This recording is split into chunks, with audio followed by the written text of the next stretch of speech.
Problem তোমার থাকবে কেন? প্রবলেম তো তোমার ক্যারেক্টারে। আর আমার লাখের প্রবলেম যে তোমার মতো একটা মেয়েকে ভালোবাসছে। তোর কবুল বলার এক মুহূর্ত আগে হইলেও তোরে নিয়ে পালায় চলে যাবো। পালায় কোথায় যাবা? পবের নোট থাকলে দুনিয়ার সব দরজা খোলা থাকে। চলো আমরা পালাই যাই, আজকে আর কেউ আটকাইতে পারবে না। দেখ আমি অনেক টাকা নিয়ে আসছি। বর্তমানে আবারও ফেসবুক, ইউটিউব, টিকটক সহ বিভিন্ন প্ল্যাটফর্মে ট্রেন্ডিং কাবাচ্ছে নির্জনা হলে ডায়লগ দিয়ে। তুমি ছাড়া আবার কিসের জীবন? আমার জীবনটা তো ততক্ষণই সুন্দর যতক্ষণ সে জীবনে তুমি আছো।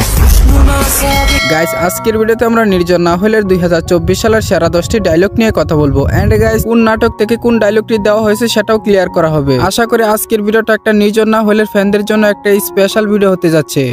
আমার মানুষটা আমারই থাকুক, সে যেন আমাকে কখনো ভুলে না যায়। শুধু তোমারই থাকবো রুহি, কখনো ভুলবো না।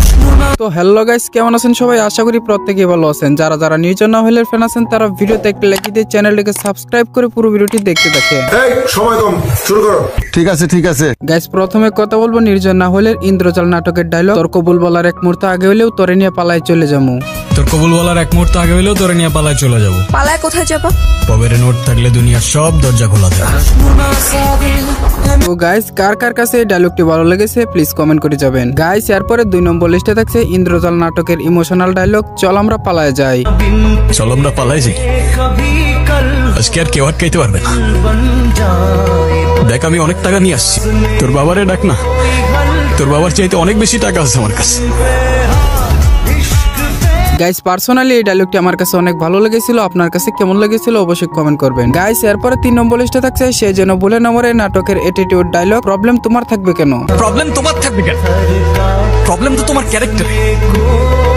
আর আমার লাখের প্রবলেম যে তোমার মতো একটা মেয়েকে ভালোবাসছে।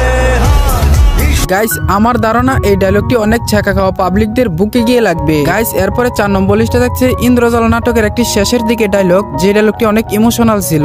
কোথায় জন্ম কোথায় মৃত্যু,